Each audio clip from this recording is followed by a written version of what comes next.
Agora, creia e descanse, por quê, pastor? Porque o descanso é uma consequência de quem crê em algo. O descanso é uma consequência de alguém que acredita em algo. E qual que é o nosso problema? E essa noite a minha oração é para que você perceba quem você é em Cristo. A minha oração nessa noite é para que você perceba a identidade de quem você é. Para que você perceba o nível de amor de Deus por você. Por quê? Porque se você crê corretamente, eu quero te falar, sua vida vai ser uma vida de descanso. Se você crê corretamente em quem você é, sua vida vai ser uma vida tranquila. E quando nós olhamos para crer e descanse, sabe por que que a consequência de crer é descansar? Porque só descansa quem crê que é filho.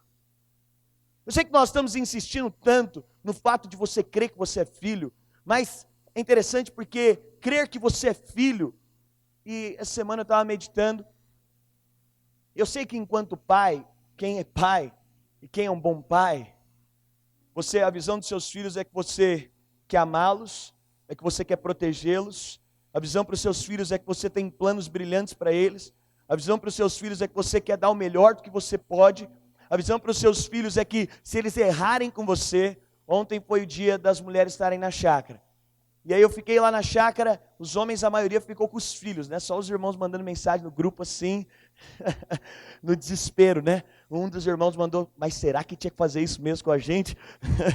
Porque realmente a vida de mulher, de cuidar da criança, fazer a comida, é aquela coisa. E aí, no final da noite, eu cheguei em casa, só no final da noite, eu cheguei em casa, a minha filha estava com a minha sogra, eu falei, eu vou sair para passear com ela.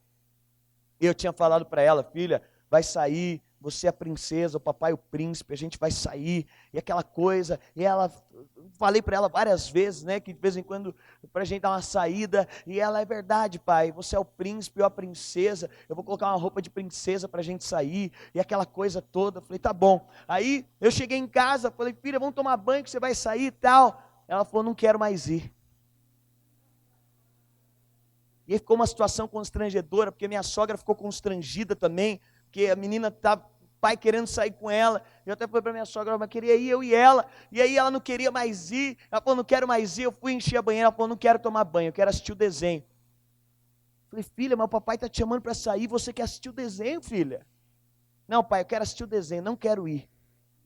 Aí eu fui, tá bom, aí depois de muita insistência, ela não quis tomar banho, eu fui lá, esvaziei a banheira, né, voltei chateado e fiquei lá, falei, tá bom. Falei, então o papai vai sair sozinho também, entrei pro quarto com raiva, bati a porta, tranquei a porta, falei, agora ela vai ver também, eu vou sair sozinho, eu compro o que tem que comprar dela e venho. Mas aí eu fui tomar banho, falei, não, pelo amor de Deus, ela é minha filha, ela tem que ir comigo. Mas agora o constrangimento era o seguinte, ela não queria ir, eu queria que ela fosse, mas como é que eu vou fazer isso? Aí eu fui terminar de assistir o desenho com ela, até que o desenho era legal, eu me senti menos mal, assim, quando eu comecei a assistir o desenho, realmente fazia tempo que eu não via um desenho tão legal, eu falei, realmente, assim, não foi tão ruim assim, né, e aí, eu assisti o desenho com ela, aí no final ela resolveu tomar banho, e a gente saiu, né, e aí parecia que a gente tinha feito as pazes. Aí chegou no carro, ela colocou a roupa de princesa, colocou saia e tal, e eu coloquei uma camisa normal, calça preta e tal, ela olhou para mim e falou assim, nossa pai, eu achei que ia sair com um príncipe, mas isso não é roupa de príncipe. Agora que o negócio estava embarcando, que a coisa estava fluindo, mas aí nós fomos, obviamente, aí eu comprei o que ela queria comer, eu comprei o presente que ela queria, mas por quê? O prazer de um pai para com o filho. Nessa semana eu estava meditando e é interessante, por quê? Porque filhos vivem no descanso. Filhos vivem descansados. É ou não é? Filhos de bons pais vivem descansados. Filhos de bons pais não têm com o que se preocupar. Eu fui filho de bons pais. Na minha casa eu nunca tive preocupações. Porque em todo tempo, e obviamente chega uma idade que os filhos mais maduros podem partilhar, mas o fato é o seguinte, um pai sempre vai dar para o filho o máximo que ele pode, vai fazer o melhor do que ele pode, vai suprir com o melhor do que ele pode, em todo tempo vai ter isso. Agora qual que é a questão? É que a crença correta vai te levar a ter uma vida descansada. Mas eu te digo, filhos que têm bons pais, eles estão descansados, mas tem criança preocupada, sabia? Infelizmente tem criança preocupada. Crianças que vivem num contexto familiar destruído, você pega crianças de 4, 5, 6 anos, elas estão preocupadas se vai ter o que comer amanhã. Crianças que vivem num contexto familiar destruído, que não tem um pai, que não tem aquela presença amorosa da família. São crianças que às vezes são muito pequenas. E aí você vai conversar com uma criança. Eu estava até dizendo, tem uma criança que, de uma das comunidades, que vira e mexe, a Esther está com ela, ela está com a gente. Mas é interessante porque a criança tem 10 anos, mas parece que ela tem 20. Ela é preocupada o tempo inteiro. Ela não consegue ser criança, porque ela vive na pressão da preocupação, no medo do amanhã e a pressão. Mas não era para ser assim. Criança tem que correr. Criança não está preocupada se a conta de luz vence amanhã. Uma criança de 4 anos como a minha filha, ela não está preocupada se a luz vence amanhã. Ela não sabe a data que vence o colégio. Ela não sabe quais são as necessidades da minha casa. Ela não está preocupada porque ela é criança. Agora é interessante, filhos de bons pais, enquanto são crianças e desfrutam dessa realidade enquanto criança, ele está descansado. Ele sabe, no final vai dar tudo certo. Ainda que em algum momento ele quer ficar ansioso, mas ele sabe, no final as coisas sempre vão ser resolvidas. Meu pai está aqui, a presença dele é o mais importante. Ainda que tenha algum revés, ainda que uma situação adversa aconteça, ainda que alguma coisa se manifeste, mas eu tenho a segurança. Eu tenho a segurança do meu pai. Sabe qual é a questão? É que às vezes nós vivemos ansiosos, porque nós baseamos a nossa crença de forma errada. Você é filho de um bom pai. Deus é o seu pai. E a questão é que quando você tem um bom pai como Deus, você pode estar descansado. Pastor, as circunstâncias, elas se manifestam de maneira contrária, mas não tem problema, seu pai está junto com você. Eu já passei por dificuldades na minha casa, já passei dificuldades com o meu pai, mas a questão é a seguinte, todas as vezes que passamos por alguma dificuldade, eu sabia, meu pai está aqui, no final vai resolver. Todas as vezes que passamos dificuldades financeiras na minha casa, ainda que tínhamos que fazer alguma coisa ali, estarmos juntos, mas eu sabia, meu pai está aqui, no final tudo vai estar resolvido. Ainda que passamos por algumas dificuldades, problemas no lar, em todo o tempo eu sabia, meu pai está aqui, a figura do pai é essa figura que traz tranquilidade, ainda que alguma coisa esteja fora do lugar, a figura do pai é aquela figura que traz paz, que traz harmonia. Agora a questão é a seguinte, quando nós vivemos preocupados o tempo inteiro, isso expõe algo, expõe que nós não cremos no bom pai que temos. Quando vivemos preocupados o tempo inteiro, expõe que nós não cremos no amor dele. E aí a Bíblia diz, Paulo em determinado momento, ele queria dizer para os romanos, olha, por que vocês estão preocupados por alguma coisa? E ele disse o seguinte, olha, se ele não poupou o seu próprio filho, antes o entregou por amor a vocês. Sabe o que ele estava dizendo? Se esse pai te amou no limite de entregar o seu único filho, ele vai fazer tudo. E quando nós olhamos para a vida cristã, há uma necessidade de que você viva descansado. Agora, pastor, é fácil viver descansado? Não é. Sabe qual que é o maior esforço do Novo Testamento? É você viver descansado. Sabe qual é o maior esforço do Novo Testamento? É você conseguir dormir a noite inteira cheio de problemas, de conta para pagar, de situações difíceis acontecendo, com revés acontecendo, com relacionamentos problemáticos acontecendo dentro da sua casa. O Novo Testamento, o esforço é o quê? É você olhar e falar, eu tenho um bom pai, vai dar tudo certo. Eu sei que no final tudo vai resolver. Eu sei que no final tudo vai estar ok. Mas qual a questão? Quando nós não confiamos nesse pai, quando não há uma crença nesse pai, aí você tem que resolver seus problemas. Aí você tem que estar preocupado o tempo inteiro de resolver seus problemas sozinhos. Aí você tem que estar ali realmente consumido pelos problemas. É interessante porque todas as vezes que nós começamos a valorizar os nossos problemas, eles se tornam grandes gigantes. Mas a Bíblia diz que Deus nos chamou para uma vida de reino, para uma vida de desfrutar do melhor de Deus, para uma vida de viver o sobrenatural de Deus. Mas será que a Bíblia está enganada quando ela diz sobre isso? Abra sua Bíblia, lá em Romanos capítulo 5. Romanos capítulo 5, verso 17. Olha o que a Bíblia diz acerca da sua vida.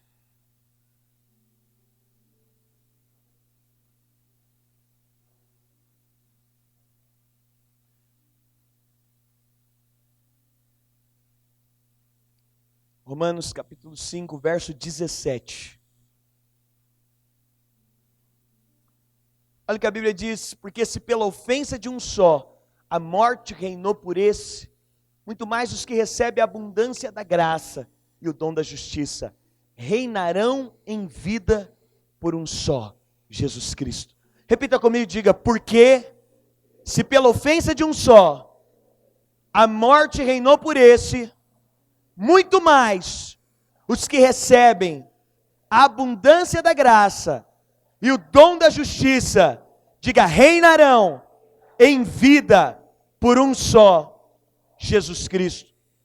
É interessante porque a Bíblia fala que, olha, se a morte reinou por meio de um, agora muito mais a vida vai abundar, e muito mais agora nós reinaremos em vida por meio de um só, Jesus Cristo. O que a Bíblia está dizendo? Que Deus te criou para ter uma vida de governo, porque Deus te criou para reinar. E aí a Bíblia diz que Ele é rei dos... O que isso quer dizer? Que Ele te criou para reinar. E aí é interessante, sabe por quê? Porque nos nossos relacionamentos de pais para com os filhos, às vezes a gente acha que nós somos melhores que Deus. Você olha para os seus filhos e você tem uma visão de proteção para eles. Você olha para os seus filhos, você tem uma visão de cuidado para eles. Você olha para os seus filhos, eu nunca planejei mal para minha filha, nunca. Eu nunca planejei, nunca. Isso aqui eu posso te falar que é um pecado que eu acho que nenhum pai nunca cometeu. Maquinar o mal para o filho. Ah, vai quebrar o braço, vai.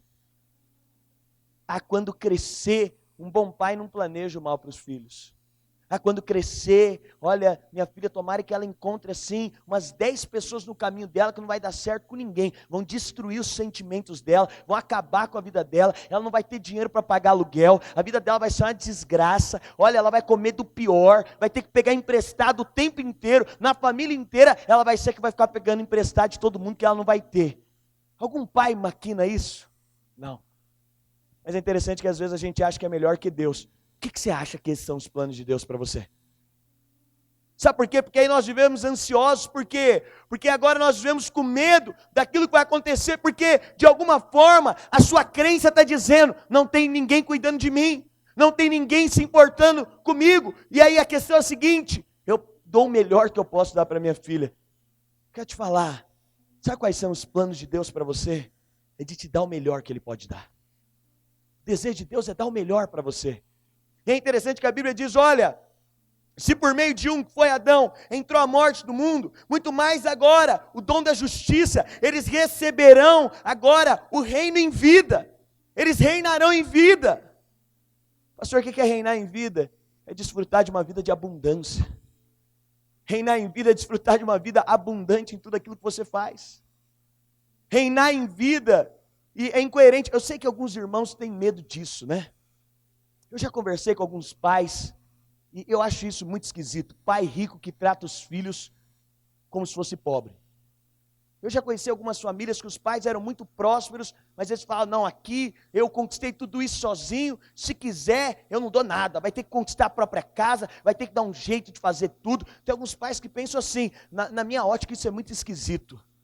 Porque eu vou te falar, se eu tiver dinheiro, cada filho meu vai ter um apartamento, foi assim que eu fui criado. Meus pais sempre dando tudo que tinha do bom e do melhor. Eu sei que algum irmão, tem pais que têm medo disso, né? Fala, não, se fizer isso, o menino vai ficar acomodado. Se eu ajudar ele a comprar a casa dele, se eu der o primeiro carro para ele, não, vai ter que andar de ônibus até conseguir comprar o próprio carro. Conheço pais que poderiam dar o melhor carro, mas diz, vai andar de ônibus até conseguir comprar o próprio carro. Mas é interessante, tem irmão que na vida cristã, ele também fica preocupado assim. Pastor, Deus é dono de tudo, mas é o seguinte, a gente tem que conquistar a todo custo. Deus é dono de tudo, mas que história é essa de receber tão fácil assim? Deus é dono de tudo, mas olha, você tem que sofrer mais um pouco. Porque Deus é dono de tudo, mas você sabe, se você receber tudo assim, você vai ficar mal acostumado. Tem irmão que tem essa visão. Mas pastor, como assim? Como é que você vai pregar de reinar em vida? As coisas não são fáceis assim não. É igual aquele pai que tem tudo e diz, não vai ser tão fácil assim não. Vai ter que trabalhar para comprar o carro. Mas quer dizer, Deus é um pai que te deu tudo por herança. Tudo. Agora você desfruta dessa herança. E a Bíblia diz o quê? Olha, reinarão em vida. É interessante porque a gente tem uma visão da vontade de Deus que às vezes é muito esquisita. Entende? Eu lembro que quando eu era adolescente ainda, eu falava que tinha um perfil de mulher que eu não gostaria de me casar. Eu falava, esse perfil de mulher, eu não quero me casar com esse perfil de mulher. Eu lembro que a minha irmã Aline tinha até na época muito essa brincadeira, né? E falava o quê? Deus vai te dar exatamente aquilo que você não quer. Você vai ver, Deus vai te dar isso porque você não quer. O irmão fala, pastor, olha, me manda para qualquer lugar do mundo, só não me manda para a África. O que o outro irmão do lado fala? É para a África que Deus vai te enviar. Eu estou sentindo que é para a África que Deus vai te enviar. O outro irmão fala, pastor, olha, pastor, eu sei que tudo bem, mas olha, determinada coisa eu não gostaria que acontecesse na minha vida. O que alguém diz? É isso que vai acontecer. Porque está dizendo que essa é a vontade de Deus. Eu vou te falar que muito tempo da minha vida eu tive medo até de pedir a vontade de Deus. Não é verdade? Você não conhece muita gente que tem medo da vontade de Deus? De orar, Senhor, faça a tua vontade na minha vida. O outro irmão só olha com aquela cara, né? O irmão do lado vai, agora você vai ver a desgraça que vai acontecer na sua vida. Porque a gente presume que a vontade de Deus é um negócio terrível. Porque nos foi dito que a vontade de Deus é algo que vai acabar com a sua vida, vai contrariar os seus sonhos, vai ser tudo diametralmente oposto. Eu quero te falar, te dar um testemunho. Eu sei que era uma brincadeira, que eu ia casar com aquele perfil de mulher. Mas graças a Deus a Bruna não é aquele perfil de mulher. Mas por quê? Porque quando nós olhamos a vontade de Deus, é interessante porque nós achamos que a vontade de Deus é pior que a nossa. A gente vive calculando, achando que a vontade de Deus é pior que a sua. Mas quero falar, Deus é um bom pai. A vontade dele é infinitamente melhor que a sua. A vontade dele vai muito além do que a sua. A Chloe tem 4 anos, eu já tenho vontade que ela se forme, eu já tenho vontade que ela case bem, eu já tenho vontade que ela seja uma grande mulher de Deus. Ela nem sabe o que é ser uma grande mulher de Deus ainda. Ela nem sabe ainda o que é casamento, mas esse é meu plano para ela. Eu já estou planejando coisas que ela nem sabe, coisas que ela nunca viu, coisas que ela nem imagina o que é. Quero te falar, Deus tem planejado coisas para você que você não tem nem ideia. Deus tem sonhado coisas para você, coisas que você jamais imagina, que os seus olhos nunca viram, que o seu coração jamais desejou. Agora quero te falar, sabe qual é o problema? É que você ainda acha que um bom pai, é melhor do que Deus. Não é. Jesus exemplificando isso, ele falou, se vocês sabem dar boas dádivas aos vossos filhos, se um pai, o filho pedindo pão, ele não dá pedra, pedindo peixe, ele não dá serpente, quanto mais o vosso pai que está nos céus. Entende? Você pode clamar pela vontade de Deus, porque a vontade de Deus é algo extraordinário. Você pode pedir a vontade de Deus o tempo inteiro, porque a vontade de Deus é algo poderoso. Por isso a Bíblia diz, olha, reinarão em vida. Mas a Bíblia diz, olha, se pela ofensa de um só, a morte reinou por esse, muito mais os que recebem a abundância da graça e o dom da justiça reinarão em vida. É interessante porque lá em Romanos capítulo 5, Paulo está dizendo o seguinte, porque se pela ofensa de um, a morte reinou, muito mais os que recebem, diga recebem, diga de novo, recebem. Pastor, a graça de Deus é como? É recebida. Como é que passa a herança de pai para filho? Filho tem que trabalhar pela herança do pai? Morreu o pai lá, tem 10 casas de herança. O filho agora tem que falar, o seguinte, agora eu vou trabalhar para conquistar essas 10 casas. Agora eu vou trabalhar 40 anos. Não! O pai conquistou e o filho só. Quero te falar, sabe quem é o seu pai? É a Bíblia que está dizendo. A Bíblia está dizendo, olha, se pela ofensa de um, muitos, a morte reinou em muitos, muito mais agora, os que recebem. Sabe qual é o problema? É que a gente tem uma dificuldade em receber. A gente tem uma dificuldade de olhar para Deus e falar, é só receber. É só receber. A gente tem aquela tendência de achar que eu tenho que conquistar, pastor. Eu tenho que fazer por onde? Eu tenho que de alguma forma desenvolver e fazer por onde? Tem que ser fruto do meu esforço. Mas a Bíblia está dizendo, não, recebe. Nós vivemos uma sociedade, se você não lutar, você não consegue conquistar. Eu vi uma imagem, os irmãos viram que o Barcelona teve uma vitória épica, histórica. Eu acho que até quem eu acho engraçado o brasileiro torcendo para time europeu. Deixa eu ser sincero, eu acho bem curioso. Eu acho bem, o irmão que torce para o Barcelona. É palmeirense Nutella, torce tudo para o Barcelona. Quem não fica satisfeito só com um time aqui no Brasil, tem que torcer para o Barcelona. Corintiano não torce para time europeu, só admira. Corintiano torce para o Corinthians. Corinthians é maior que Barcelona, diga aleluia. É essa a verdade. Agora, eu vi uma imagem, o Barcelona ganhou de 6-1 lá do PSG. E foi uma vitória assim, ninguém esperava que ia dar isso, jamais. Mas nenhuma previsão positiva falava que ia ganhar. E o Neymar brilhou na vitória, assim. O Neymar foi o astro, né? E aí no final do jogo, o Neymar pegou o filhinho dele no colo. O Neymar tem um filho, acho que deve ter uns 4, 5 anos o filho dele. E o Neymar pegou o filho dele no colo e tiraram uma foto. E aí colocaram na internet assim: o olhar de quem nunca vai precisar de carteira de trabalho. E o menininho assim olhando, e a foto escrito: olhar de quem nunca vai tirar a carteira de trabalho. Agora, seja sincero, dá raiva ou não dá? Quando você olha, vai ser sincero agora, deixa um pouco ali, você olha aqui e fala: meu Deus do céu, não vai precisar tirar mesmo. Não vai. Né? Eu vejo esses jogadores de futebol, às vezes aí na internet, os caras têm coleção de Ferrari, para sair com uma cor cada dia da semana. Você acha que o filho dele vai precisar trabalhar? Não vai. O que Paulo está dizendo aqui para você? É que, olha, se a herança maldita que o mundo recebeu foi o pecado, e com ele a condenação, agora, de maneira extraordinária, você recebeu uma herança extraordinária de Deus. É para deixar o inferno doido. E como é que nós vivemos uma vida de ansiedade ainda? Você acha que o menino está ansioso? Você acha que quando ele fizer 16 anos ele vai começar: meu Deus do céu, o que eu vou ser da vida? Eu tenho que vencer na vida. O que eu vou ser? Meu Deus, será que eu vou conseguir comprar minha casa própria? Será que vai ter jeito? Não, seja sincero, é um absurdo, não é? É uma piada. Mais piada ainda é você andar preocupado com alguma coisa, quando Deus é seu Pai. E a Bíblia diz que agora por meio dele você recebeu tudo que estava em Cristo, agora é seu. E agora então é um absurdo você andar preocupado. Agora é um absurdo você andar como se você não tivesse um pai. E aí quando eu olhei a foto do filho do Neymar, eu falei: menino sortudo. Sortudo. Mas aí eu fui ler Romanos 5,17. E eu disse: sortudo sou eu. Sortudo sou eu. Mas sabe qual é a questão? Você imagina o filho do Neymar dizendo: pai, não quero nada que é seu. Não quero. Ele faz 15 anos, começa a entender, fala: essa vida boa aqui, não quero nada disso. Eu vou construir meu próprio caminho. Compra uma passagem para São Paulo, eu vou para São Paulo e eu vou construir a minha história. Faz sentido isso? Pergunta para o crente do seu lado: faz sentido? Faz sentido o menino fazer? Não faz. Pastor, quando é? E olha aqui, você pode viver a vida cristã com seu pai, um multimilionário, desfrutando. Quando eu estou falando aqui de milionário, não estou falando só de dinheiro não, porque Deus não tem só dinheiro. O mundo pode dar só dinheiro. Deus tem a paz que excede a todo entendimento. Deus tem uma vida cheia de propósito. Deus tem uma vida que é uma vida completamente abençoada em todas as áreas.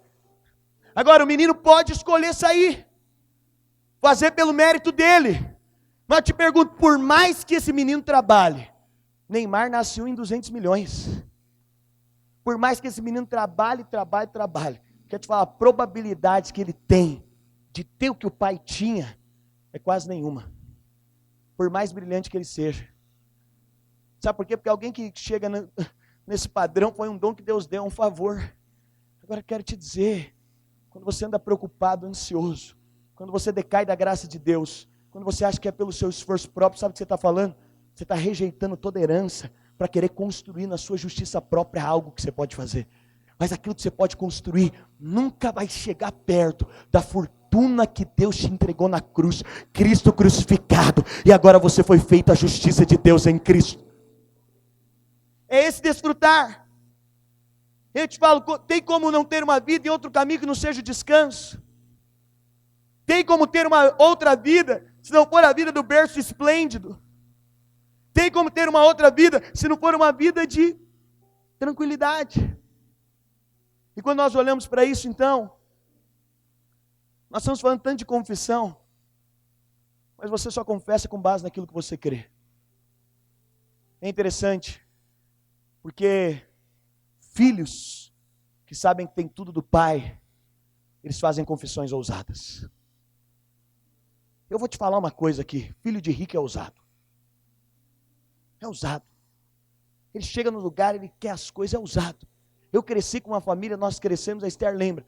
Nós crescemos com uma família de um pai que era milionário e eles eram amigos nossos. Esther lembra quando a gente ia para o shopping.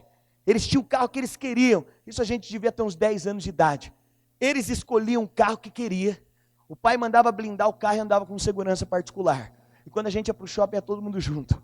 E a gente ia lá com 10 anos. Mas eu vou te falar, os camaradas achavam que era dono do mundo. E quando a gente chegava no cinema, eles sacavam um bolo de dinheiro, de nota de 50 reais, que eu nunca vi uns bolos daquele, criança. E a hora que eles sacavam um bolo de dinheiro, mas não sabia nem contar na época, eu não estou te falando mentira não, é verdade. A caixa ficava olhando, eu já tive ocasiões de estar com eles que todo mundo ficava olhando, meu Deus do céu, de onde esses meninos vieram? E aí lançavam um carro novo, eles escolhiam o carro, o pai comprava, blindava o carro, tudo criança.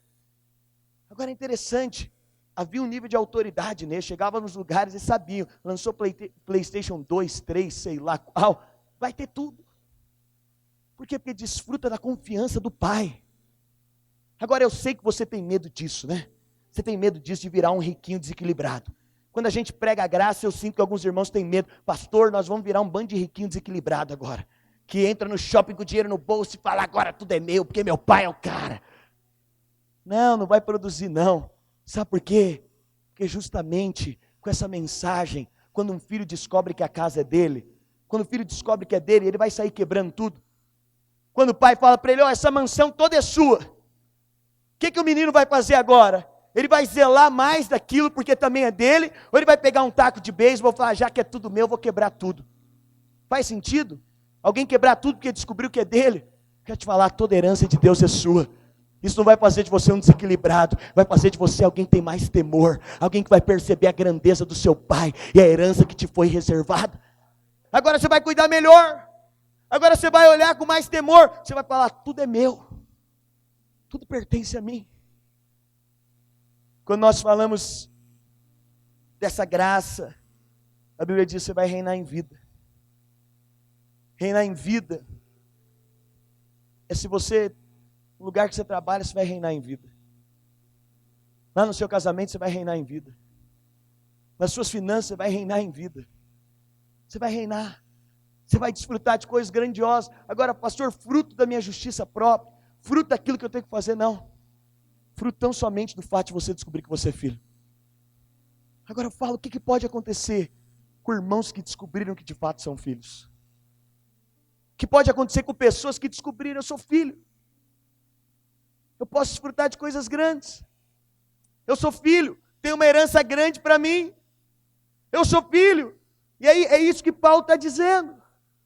Olha, se alguém olha para uma pessoa e fala, uau, esse cara é sortudo, olha quem é o pai dele. Sabe como você deve acordar todo dia? Dizendo, uau, eu sou sortudo demais. Ou melhor, não tem sorte para crente, né? Tem o propósito de Deus. Você pode se olhar todo dia e falar, uau, Deus não me escolheu para ser um empregado. Deve ser muito bom ser empregado de um milionário, mas você é só empregado. Deve ser muito bom ser amigo de um milionário, mas você é só amigo.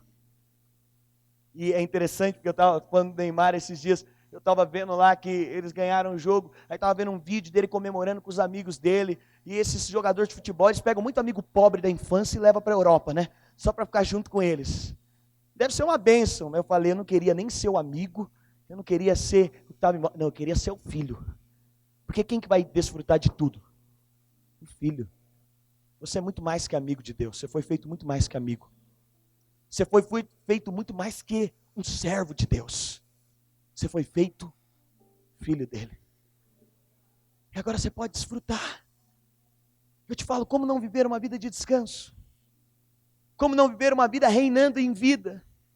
Como não viver desse desfrute? Aí entra algo aqui que eu quero te falar, para nós caminharmos para encerrar. A Bíblia diz que agora então, o governo de Deus, agora a representação de Deus, agora Deus escolheu um princípio. Eu quero te falar, nós temos esse princípio, nós sabemos, pastor, se Deus não tiver numa reunião, não funciona. Você sabe disso, não sabe? Se Deus não tiver, nada funciona. Quantos sabem disso? Se Deus não tiver na sua vida, não funciona. Se Deus não tiver nessa igreja, não funciona. Se Deus não tiver movendo no culto, não funciona. Você sabe que sem Deus, nada funciona, é ou não é? Você já viu aquela frase? Deus sem você continua sendo Deus. Já viu? Nunca viu no para-choque do caminhão? Deus sem você continua sendo Deus. E você sem Deus. Eu quero te falar uma coisa, eu respeito a frase, ela é verdadeira. Mas o fato é o seguinte, você sabe que sem Deus nada pode acontecer. Eu quero te falar uma outra verdade também. Outro princípio, sem o homem nada acontece na terra também. Sem Deus, se sem Deus nada acontece, sem o homem também nada pode acontecer. Adão foi colocado na terra para ser uma representação do governo de Deus. Quer te falar, sem Deus essa cidade não anda. Sem Deus essa cidade não prospera. Sem Deus não tem jeito. Mas deixa eu te falar uma outra verdade, sem o homem também não. Deus escolheu esse princípio de Ele trabalhar em cooperação com o homem. E agora Deus escolheu fazer do homem. E Deus pega o homem agora e Deus muda a identidade, a natureza do homem. E Deus faz agora com que Jesus seja o protótipo, que Ele seja o primeiro, a fim de que todos sejam iguais a Ele. Eu te falo agora, quando você chega nos lugares, você pode saber, sem Deus isso aqui não funciona. Mas Deus escolheu também, sem o homem, sem mim também não funciona. Essa associação divina que Deus escolheu agora se manifestar por meio dos filhos. Mas sabe por quê por meio dos filhos? Porque os filhos possuem a mesma identidade genética. Os filhos são a representação do Pai. Os filhos são a representação legal de quem o Pai é. E eu te digo, filho meu vai desfrutar de coisa boa. Filho meu vai viver coisa boa. Se eu tiver, vai viver. Enquanto eu tiver, é ou não é? O que você tiver, você vai dar. O que você tiver, você vai compartilhar. Você compartilha do melhor que você pode com seus filhos. Mas por quê? Porque são seus filhos. Eu quero te dizer, sabe o que Deus escolheu? Fazer de você a representação e o governo dele na terra. Os céus são céus de quem? De Deus. E a terra? A terra é a terra dos filhos. A terra, quem governa são os filhos. Os céus, quem está no governo dos céus é Deus. Mas sabe quem está no governo da terra? Sabe quem Deus escolheu para governar na terra? Sabe quem Deus escolheu para reinar? Sabe quem Deus escolheu para submeter? Sabe quem Deus escolheu para ganhar cidades? Sabe quem Deus escolheu para prosperar? Sabe quem Deus escolheu para ter casamento abençoado? Sabe, a terra é a terra dos filhos de Deus. Eu sou filho de Deus, eu fui feito filho de Deus, eu sou um com Ele, eu tenho o DNA dele. Ele governa no céu, mas nós governamos com Ele na terra. Você consegue crer nisso? Você consegue crer nisso? Mas te pergunto, como é que isso se manifesta no seu dia a dia? Como é que essa verdade se manifesta no seu dia a dia? Qual é o seu nível de confissão? E nós estamos falando muito de confissão nesses dias. Mas o que é que você confessa? Qual que é a sua confissão? É interessante porque a sua confissão, ela vai acompanhar aquilo que você crê. A sua confissão vai acompanhar aquilo que você acredita. Abre lá em Romanos 8:31. E nós vamos encerrar. Eu queria que a banda viesse aqui.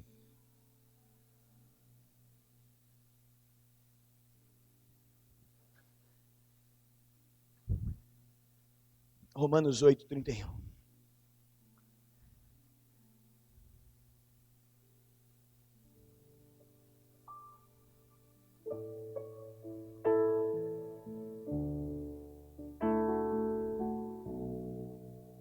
Oh, Espírito. Olha o que a Bíblia diz em Romanos 8:31 na sua versão. Que diremos, pois, a essas coisas? Irmãos, a nova aliança, o Novo Testamento inteiro é te dizendo, Ele te fez filho. A nova aliança inteira é Ele te dizendo, Ele te fez filho. O filho come o que pai come. O filho dorme onde pai dorme. O filho veste o que pai veste. E aí Jesus chutou o balde falando, se vós que sois maus, sabeis dar boas coisas aos vossos filhos, tanto mais eu. O Novo Testamento inteiro é Deus querendo te convencer, você é filho. E aí olha o que Paulo está dizendo, que diremos pois essas coisas? Que diremos? Se Deus é por você, se Ele é por você, por isso você não precisa de ficar ansioso, por isso você não precisa de andar preocupado. Pastor, a luta é muito grande. Mas é o que Paulo está falando. O que nós vamos falar à vista dessas coisas? Se Deus é por nós, quem será contra nós? Quem pode ser contra você? Como é que sua vida vai dar errado? Agora qual que é o problema? É que quando você não descobre que você tem esse pai, é igual lá o filho do Neymar. Eu vou construir minha vida, eu vou fazer do meu jeito. Aí você fica lá todo ansioso, todo perdido, todo cheio. Quero te falar, sabe que aqueles que vivem esse reino, é aqueles que descobriram, eu tenho um pai. Que diremos pois essas coisas? Se Deus é por nós, quem será contra nós? Verso 32. Aquele que nem mesmo a seu próprio filho poupou. Meu Deus do céu. Oh Pai, nos traz a revelação, Senhor. Alguém pode pegar a Chloe lá no Kids? Traz a Chloe lá, se ela tiver, ela está lá, se ela puder vir, traz ela aqui, amor. Eu quero te falar nessa noite, aquele que nem o seu próprio filho poupou. Eu te falo, ele teve coragem de entregar Jesus por você. A Bíblia está dizendo que diremos pois essas coisas, aquele que nem ao mesmo o seu próprio filho poupou, antes o entregou por nós, como não nos dará com ele também todas as coisas? Vem aqui, vem aqui com o papai. Irmãos, eu não teria coragem de entregar minha filha por nenhum dos irmãos. Eu não sei como seria viver sem a Chloe. Mas sabe o que a Bíblia está dizendo? É que aquele que entregou o seu único filho, ele não poupou Jesus. Eu te falo, se eu tivesse coragem de entregar a Chloe por alguma coisa, será que eu pouparia qualquer outra coisa? Se eu tivesse coragem de entregar ela, você acha que eu pouparia o meu carro? Você acha que eu pouparia a minha casa? Minha vida não faria mais sentido nenhum. Mas Deus enxergou em você.